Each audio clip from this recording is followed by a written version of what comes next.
Tribuners, Indonesia merupakan negara dengan sumber daya alam yang melimpah, termasuk komoditas energi seperti minyak dan gas bumi.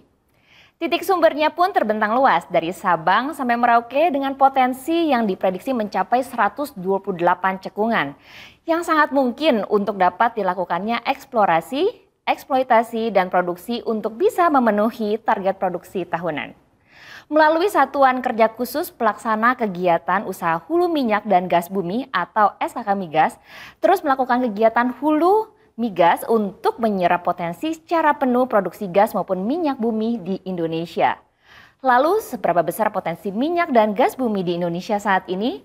Dan seperti apa rencana-rencana industri hulu migas ke depannya? Bersama saya Agustin dan juga narasumber saya yang sudah hadir di tengah kita ada Pak Dwi Sucipto di sini. Apa kabar Pak Dwi? Alhamdulillah baik-baik Mbak Agustin. Salam sehat Pak. Salam sehat sama-sama. Sehat terus nih ya, olahraga terus ya Pak Dwi ya. Amin, amin. Oke Pak Dwi, kalau kita berbincang tentang potensi investasi ini banyak sekali ya Pak ya. Nah, eksplorasi yang menjadi hal yang sangat penting untuk mementingkan lifting minyak dan gas di Indonesia.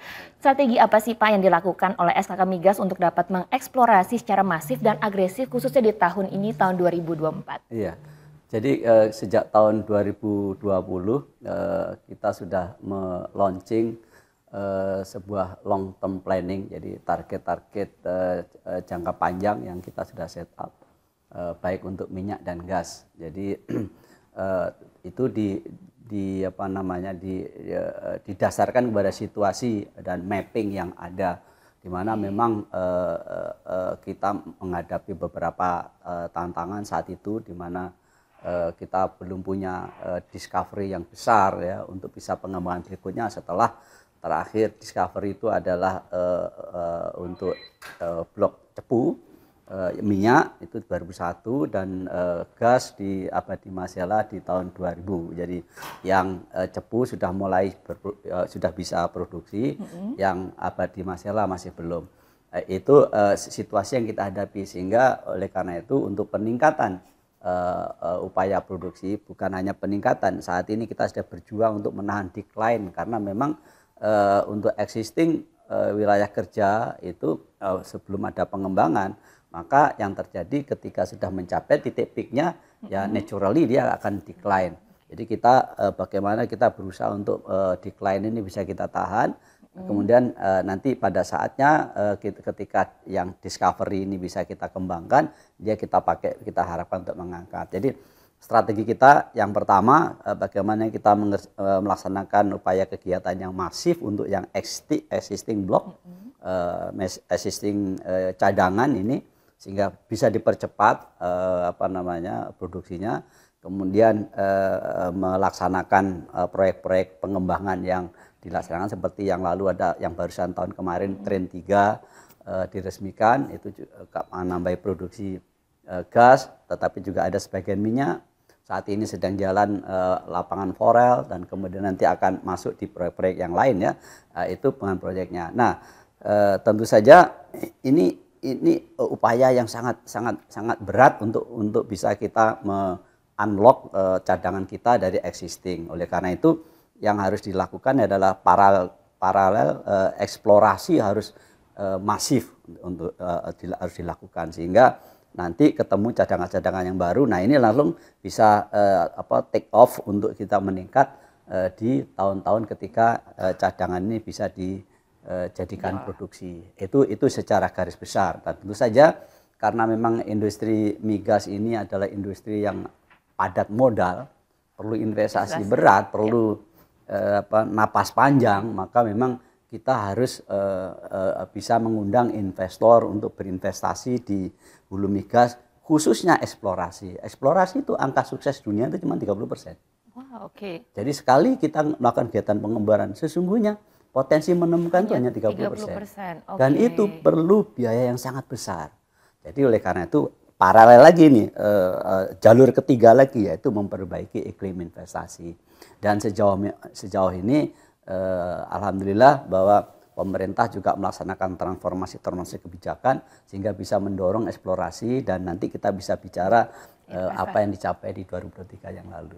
Oke, wah ini lengkap sekali nih ya Pak Dwi Iya, ya. tapi garis besar aja. Oke Pak Dwi, nah kalau tadi berbicara ada Ya, pengembangan, nah daerah-daerah mana saja sih yang saat ini ditargetkan untuk eksplorasi dan bagaimana juga ya, rencana dengan eksplorasi di laut dalam Pak? ya. Jadi kita di 2022 ada sukses untuk Giant Discovery di Andaman 2, itu sumurnya Timpan 1 namanya ya. Itu 56 TCF lah ya, itu termasuk Giant Discovery. Terus kemudian 2023 kemarin itu di North Canal di Kutai Basin itu Kalimantan Timur. Tadi kalau Andaman tadi adalah di utaranya Aceh, ini di Kalimantan Timur. Itu sekitar 5 TCF juga. Resource-nya nanti akan jadi cadangan kalau PUD-nya udah selesai. Kemudian yang berikutnya kemarin juga dari Mubadala yang menemukan Giant Discovery di South Andaman, jadi area Andaman juga tapi sebelah selatan, sumur layaran itu juga sekitar 6 TCF. Tiga Giant Discovery ini itu adalah semuanya di laut dalam. Okay. Bahkan yang Geng North itu yang di Kutai Basin itu super deep water karena kedalamannya sampai 1.500 meter. Wah, dalam sekali ya. Iya, kalau di Andaman 1.200-an kira-kira. Di atas 800 meter itu sudah termasuk deep water. Dengan 3 Giant Discovery ini maka Indonesia back to the track. Dan saat ini saya kira Indonesia menjadi yang paling banyak angka sukses untuk eksplorasi deep water. Dan satu kebanggaan ya Pak Dwi ya. Suatu kebanggaan, dan ini jadi game changer buat Indonesia bahwa ternyata eksplorasi deep water di Indonesia itu terbukti sukses, proven sukses. Jadi kalau deep water saja sukses, apalagi yang nanti yang potensi-potensi yang tidak deep water, di shallow water dan sebagainya. Jadi oleh karena itu ini memang terus terang dengan tiga temuan di deep water ini menjadi game changer buat para investor untuk kembali melihat Indonesia lebih potensial ya. Oke. Ya Pak Dwi, kalau Bapak bilang tadi kan investasi menjadi faktor yang sangat penting. Betul, iya. Dengan plan rencana eksplorasi yang begitu banyak di tahun 2024, kira-kira ini dibutuhkan investasi berapa ya? Kalau di 2004 itu secara keseluruhan kita mentargetkan investasi untuk hulu migas itu adalah sekitar 17,7 atau sekitar 17 billion US dollar ya, billion. Yes. Jadi kita bicara billion. Jadi kalau itu rupiahnya kira-kira ya 270-an triliun ya untuk hulu migas, dan dari 270 triliun untuk investasi ini di eksplorasi itu sekitar 2 billion US dollar, berarti sekitar 30 triliun. Okay. Dan ini diharapkan peningkatan yang cukup tajam dibanding dengan 2023 yang lalu sekitar 900 juta US dollar. Jadi sekitar 14-an triliun ya. Jadi ini yang akan yang kita lakukan untuk investasi, dan investasi ini akan terus meningkat sesuai dengan target yang 1 juta barel oil per hari tadi. Jadi sampai 2032 itu angka investasi untuk hulu migas itu sekitar 260 billion US dollar. Luar biasa sekali ya. Dan oleh karena itu ya kan ini tidak mungkin kalau nggak investor sebesar besar untuk bisa masuk di Indonesia. Makanya memang upaya untuk memperbaiki iklim investasi ini is a must gitu. Oke, ini salah satu yang menjadi konsen juga di tahun 2024 berarti ya Pak ya. Betul. Iklim untuk investasinya. Ya Pak Dwi, kalau ngelihat dari tadi ya perbincangan kita, investasi yang sangat besar, harus dibutuhkan juga support ya. Jadi memangnya berapa besar sih potensi minyak dan gas bumi di Indonesia saat ini sehingga investasi harus terus mendukung dan juga eksplorasi terus dilakukan oleh K3S? Ya. Jadi kalau kita lihat kan cadangan kita yang dari beberapa potensi yang ada itu sekitar 34 billion oil equivalent. Jadi kalau kita punya sekarang itu kita minyak di sekitar 3,2, gasnya sekitar 18-an, jadi kira-kira seperti itu. Jadi kita harapkan kita bisa men-unlock 34 billion barrel oil equivalent. Jadi ini yang menjadi salah satu potensi terbesar juga ya Pak ya? Ya. Jadi memang ini yang lagi diupayakan di tahun ini. Betul. Oke. Nah kalau bicara tadi tentang Geng Nord, tadi Bapak juga sempat singgung nih ya Pak ya. Memang penemuan cadangan migas ini kan sangat besar ya oleh KSS ini. Nah infonya menjadi salah satu penemuan yang sangat besar atau bahkan terbesar di Indonesia. Nah kondisinya seperti apa sih saat ini Pak? Ya. Jadi ya mungkin tadi ada saya tambahkan bahwa salah satu kendala kita running di hulu migas ini memang, dan itu kendalanya sebenarnya bukan hanya di Indonesia tapi di dunia ya, bahwa kita mengalami pandemi COVID kemarin 2 sampai 3 tahun gitu ya, sehingga kegiatan-kegiatan ke lapangan kan sangat dibatasi ya. Dan ini yang membuat bergeser proyek-proyek untuk bisa mencapai target jangka panjang kita yang 1 juta barel oil per hari dan 12 billion cubic feet gas itu ya. Jadi bergeser. Tapi kemarin sudah kita review. Kalau geseran ini tidak paling lama adalah 2 tahun. Jadi itu yang sekarang kita sedang review sama-sama. Nah kembali ke Geng Nord, kita tahu bahwa Geng Nord sudah diekspos oleh ENI dengan cadangan 5 TCF, maka nanti juga akan bergabung dengan IDD, karena IDD yang dulu operatornya adalah Chevron, kemudian tahun kemarin juga alhamdulillah juga ini banyak di tahun kemarin pending matter dari berbagai proyek yang tidak jalan menjadi jalan karena ada beberapa solusi yang bisa selesaikan, termasuk IDD. Abadi Masela IDD dari Chevron kemudian sudah di take over oleh ENI.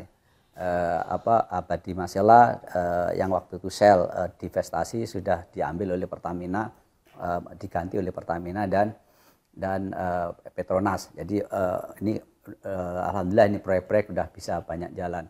Nah kembali ke Geng Nord, nanti di samping Geng Nord, ini akan mengintegrasikan dengan lapangan di IDD yang bagian utara, sehingga mereka mentargetkan memproduksi 1000 juta kubik feet per hari dari lapangan Geng Nord itu. Dan ditargetkan plan of development-nya akan masuk di semester 1 ini. Kemarin tentu saja sertifikasi cadangan harus dilakukan dulu dan lain-lain sebagainya ya, pre-feed segala macam, sehingga POD baru akan disampaikan. Dan nanti kalau kita targetkan POD approval ini di semester 1 ini, lalu kemudian mulai aktivitas proyek ya di lapangan, dan ditargetkan ini akan dilakukan upaya percepatan. Saya kira ini nanti menjadi bagus untuk benchmark bagi proyek-proyek yang lain. Contohan ya. Percontohan. INI akan ingin membuktikan ditemukan cadangan tahun 2023, mereka mentargetkan on stream 2027. Jadi in the 4 years ya, dari mulai penemuan discovery masih resource in place, kemudian nanti akan berubah menjadi cadangan ketika POD approve dan produksi 2027. Nah, ini memang mekanisme kerjanya sudah harus dibuat berbeda. Jadi nanti baik SKK yang mewakili government dan juga K3S atau ENI, kita lebih terbentuk dalam sebuah tim gitu untuk yang pelaksanaannya sehingga bisa dipercepat. Jadi it is extraordinary so far ya kita di Indonesia, dari mulai ditemukan sampai jadi produksi 4 tahun, itu luar biasa sekali ya, sebuah achievement yang membanggakan ya Pak ya. Mudah-mudahan semuanya bisa berjalan. Amin. Berarti akan dimulai Pak Dwi semester 1 ini ya? Ya, semester 1 ini. Dan sekarang ini sudah 2 tim ini sudah ini. Sudah sibuk nih ya, sudah memulai ya. Sibuk untuk mereview awal ya. Dan nanti plan of development-nya POD itu plan of development itu sama dengan rencana pengembangan yang nanti mau ngapain, bangun apa dan sebagainya itu. Nah, itu sudah saat ini sudah dalam diskusi. Oke, semoga lancar semua sesuai Ya, rencana ya Pak ya. Oke Pak, kalau kita berbicara dengan temuan lainnya nih Pak di layaran oleh KKKS Mubadala. Nah ini bagaimana nih Pak? Benar cadangannya diperkirakan mencapai 6 triliun, TCF. Betul nggak? Ya, 6 triliun kubik feet itu, wow. 6 TCF, misalnya kita sebutnya 6 TCF ya. Nah ini benar tentu saja atas dasar analisa yang dilakukan. Rencananya adalah setelah sekarang satu sumur sudah bisa dilakukan kalkulasi in place ya, source sumber daya yang di tempat itu 6 TCF, karena kalau di Kutai Basin itu kan sudah banyak sumur-sumur. Yeah. Jadi ketika satu sumur memberikan indikasi positif, maka warna-warna yang lain itu sudah bisa dibaca bahwa itu kira-kira akan sama. Bahwa itu diyakini itu memang betul-betul hidrokarbon. Ya. Jadi pasti berarti itu ada betul-betul memang minyak dengan gas. Sedangkan di Andaman itu frontier dia. Baru beberapa eksplorasi, sekarang sudah ada tiga sumur yang yang sudah dilakukan. Jadi bahasanya datanya itu masih belum matang, sehingga mereka membutuhkan 1 atau 2 sumur lagi.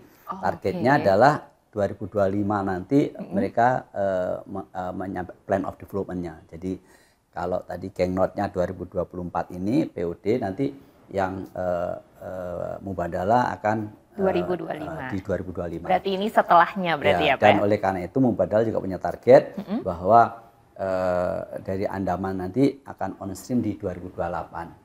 Oke. Ya, dan ini juga menarik kalau nanti sukses di Andaman ini, karena dari Andaman nanti kan pasti masuk ke Sumatera.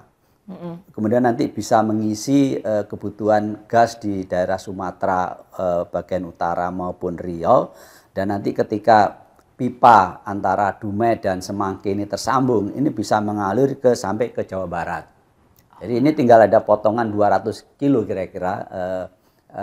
Pipa itu nanti ini nyambung dari Aceh sampai Jawa Barat, dan sehingga sekarang ini kan yang paling defisit gas itu kan provinsi itu kan Jawa Barat. Jadi ini bisa disupport. Itu satu untuk dalam negeri. Yang kedua, kita kan punya fasilitas LNG di Arun zaman dahulu yang kemudian karena gas sekali ya, itu udah habis, kemudian ini ditutup. Ini akan saat ini sedang dilakukan studi untuk revitalisasi nanti. Ini masuk di situ, menghidupkan lagi Arun. Kita harapnya akan demikian, dan jadi, insya Allah masih ada potensi Pak di situ.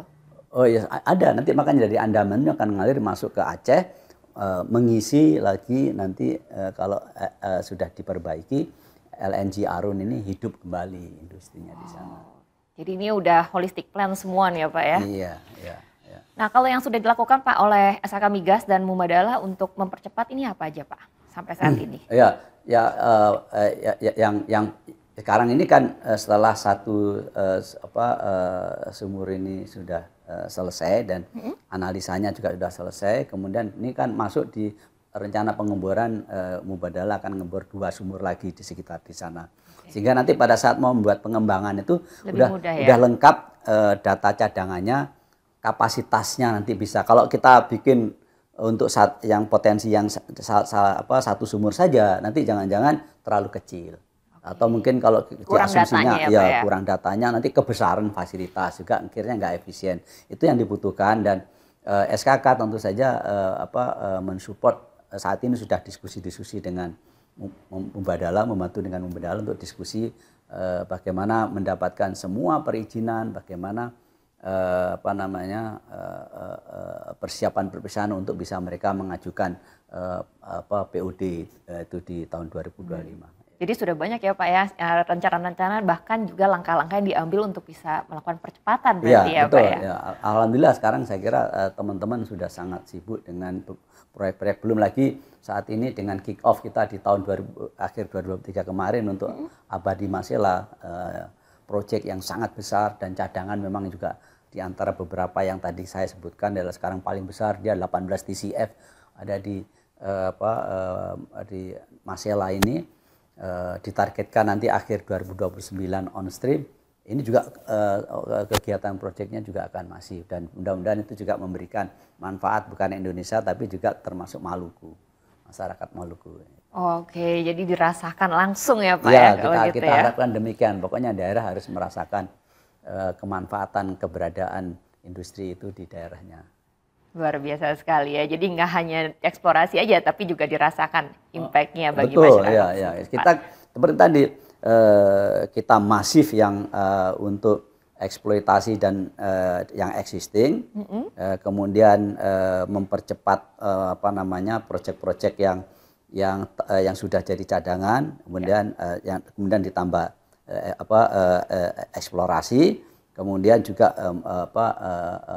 bagaimana membangun iklim investasi. Oke, jadi tiga ini ya yang menjadi patokan atau misalnya di tujuan jadi fokus di tahun 2024 ya. Betul, itu dengan begitu nanti kita harapkan semuanya mengacu kepada target yang sama. Apa itu adalah long term planning yang dibungkus dalam rumah besar namanya Renstra IUG 4.0 itu yang panduan kita di Hulu Migas. Oke, nah Pak Dwi kalau bicara tahun 2024 ini tadi Bapak sudah katakan banyak sekali potensi, harus ada percepatan, bahkan juga iklim investasi, tapi juga ada yang berpendapat bahwa minyak Indonesia akan terus mengalami penurunan. Nah, bagaimana nih Pak untuk bisa mencegah penurunan produksi atau gerakan lifting apa untuk migas sendiri? Ya, jadi sebenarnya di 2023 ya sebelum kita masuk dari 2024 kita sudah ada sinyal-sinyal positif di mana minyak kita itu decline hanya 1%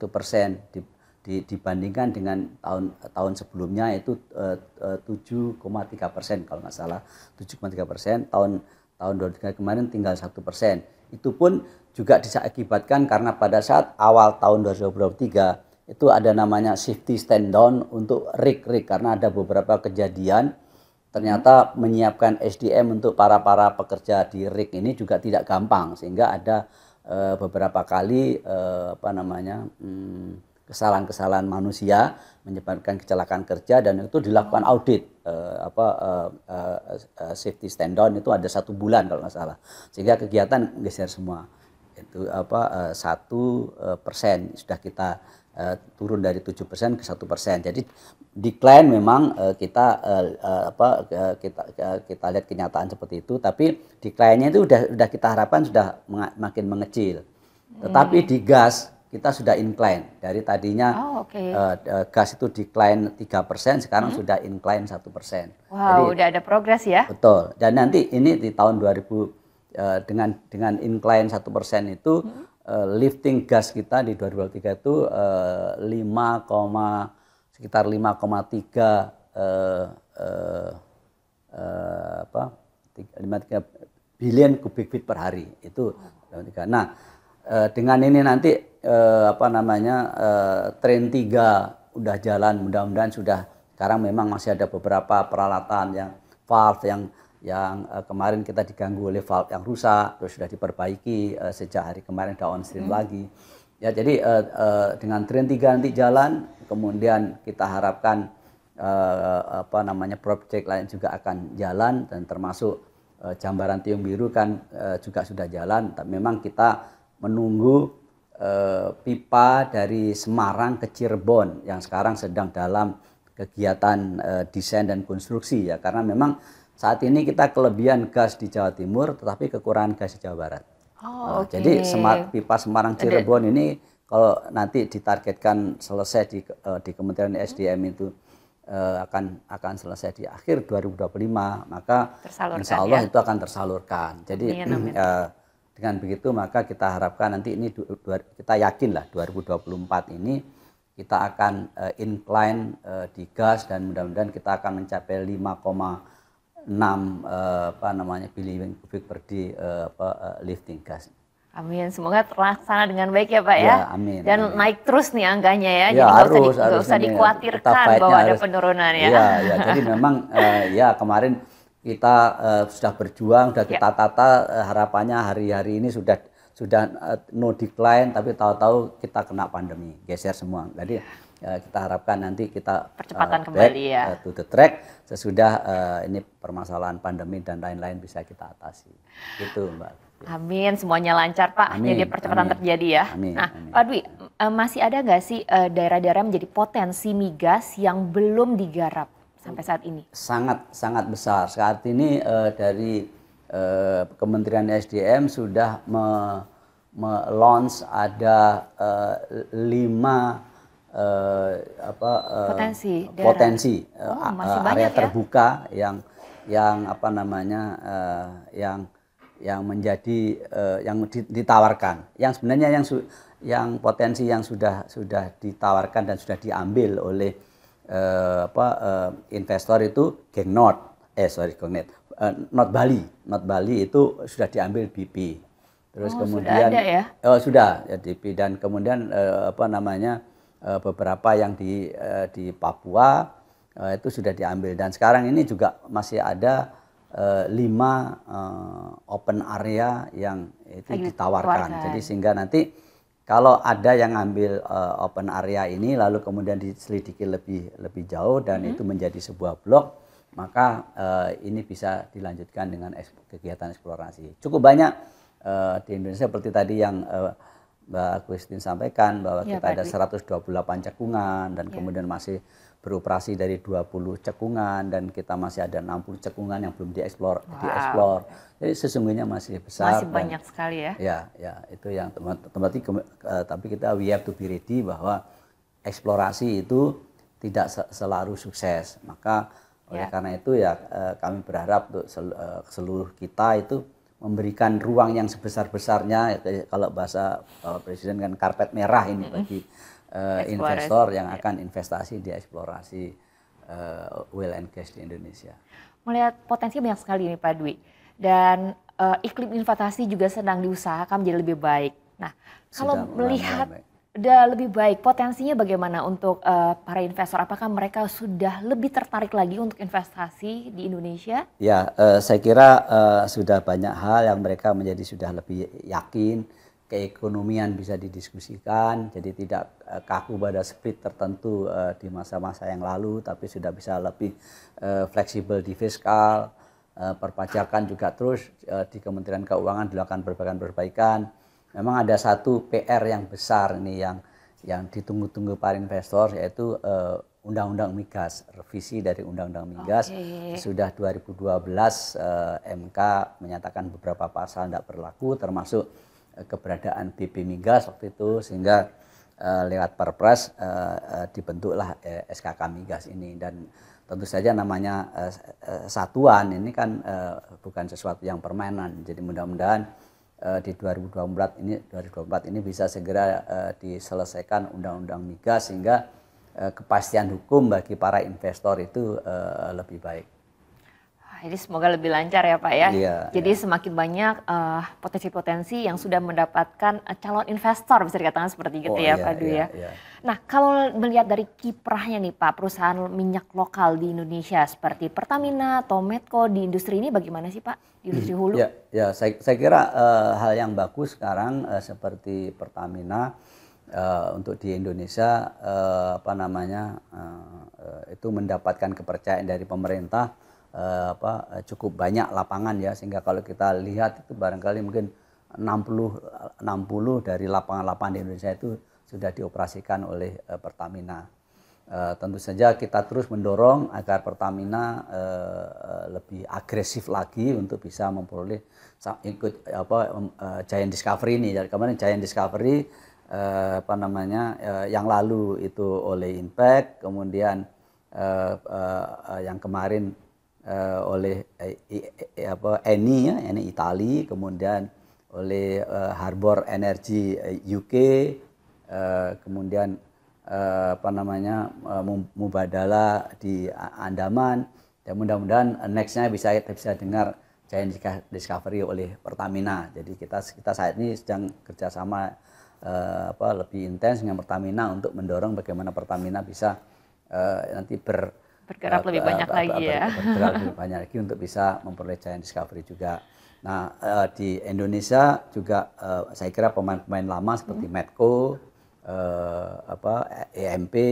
Dan yang menarik adalah sekarang muncul pemain-pemain baru gitu ya. Banyak juga pemain barunya, Pak. Mulai di Indonesia muncul pemain-pemain baru gitu, kayak GHJ, terus kemudian ada Sumatera Global apa gitu. Jadi banyak, dan ini saya kira sesuatu yang menarik untuk bisa ke depan lebih banyak lagi swasta untuk bisa berkiprah, karena potensinya baik kalau misalnya yang untuk ukuran giant ini butuh investasi besar, ya barangkali ini investor besar, tapi mungkin ada lapangan-lapangan kecil yang bisa dikelola oleh pemain-pemain kecil ya, yang kecil menengah ini mungkin pemain Indonesia kita harapkan yang baru-baru bisa masuk di sana.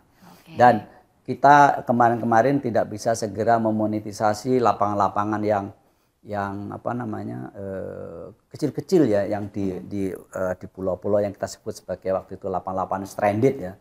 Nah sekarang dengan adanya teknologi mini LNG ini menjadi CNG dan sebagainya, ini menjadi menarik buat lapangan kecil yang jauh di kepulauan untuk bisa juga dimonetisasi bagi pemain-pemain atau company-company yang menengah gitu. Jadi sebenarnya banyak ya Pak ya, bukan yang cuma iklim investasi diciptakan, tapi juga peluang untuk swasta untuk bergabung untuk segmen yang lebih menengah dan kecil ya. Dan satu lagi kalau kita bergerak di hulu migas ini yang menjadi perhatian pemerintah dan selalu menjadi arahan Bapak Presiden, yaitu kapasitas nasional. Kita sering sebut mengenai TKDN, jadi kandungan dalam negeri. Jadi bagaimana kita melibatkan para vendor-vendor dalam negeri, SDM-nya juga demikian, selalu kita kontrol dalam sebuah WK tertentu, berapa orang yang orang asingnya yang masuk, dan kalau orang asing harus kerja itu harus mendapatkan klarifikasi dulu, review di SKK, sehingga apa benar memang fungsi ini tidak bisa disuplai dari dalam negeri gitu. Ini perhatian kita juga mengenai TKDN, karena TKDN menjadi variabel di dalam menentukan split bagi bagi investor bagi K3S. Oke, jadi sebenarnya banyak juga variabel-variabel yang bisa mendukung ya Pak, yang bisa diperbaiki bahkan juga ditingkatkan di tahun 2024 ini ya.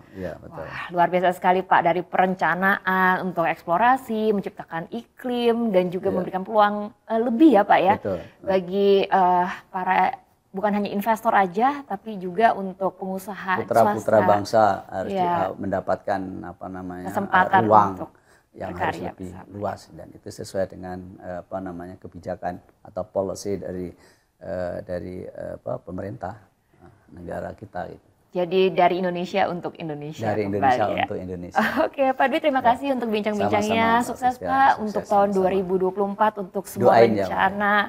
Amin, amin. Eksplorasi, investasi dan semuanya. Ya, industri hulu migas ini harus seimbang nih antara usaha dan doa ini, karena kan barangnya ada di dalam bumi, mau dieksplorasi potensinya mungkin 30% ya, jadi nggak tahu. Jadi memang doa dan usaha harus berimbang ya Pak ya. Oke, terima kasih Pak, sehat selalu dan sukses untuk semua rencana di tahun 2024. Kita ketemu di jalan raya ya. Oke, salam sehat ya Pak, sehat selalu. Ya, Tribuners, demikianlah bincang-bincang saya bersama Pak Dwi, dan bagi Tribuners kami mengajak untuk bisa bergabung dengan sosial media kami, bisa ada di TikTok ataupun Instagram atau di Twitter di Sahabat Migas. Jadi silakan untuk di-follow, di-like, di-komen, dan juga ingin bertanya silakan bisa DM ke sosial media kami. Saya Agustin Ramli, mohon pamit undur diri, sampai ketemu lagi. Terima kasih Sobat Migas. One team, one goal, 1 million. Tribun X menghadirkan lokal menjadi Indonesia.